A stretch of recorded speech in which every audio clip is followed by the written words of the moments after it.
Hello guys, good morning. Update lang sa aking ubas.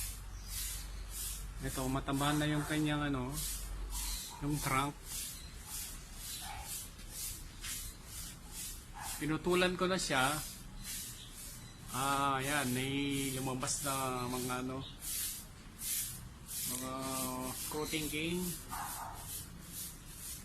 Ayan marami na.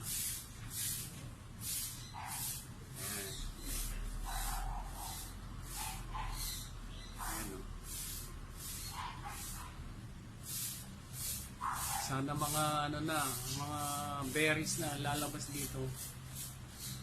Yan ang dami na. Yan, ilagyan ko siya ng abono, guys. Yan ang dami.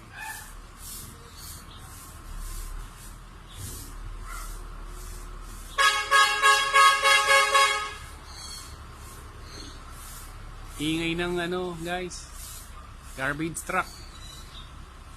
Bye.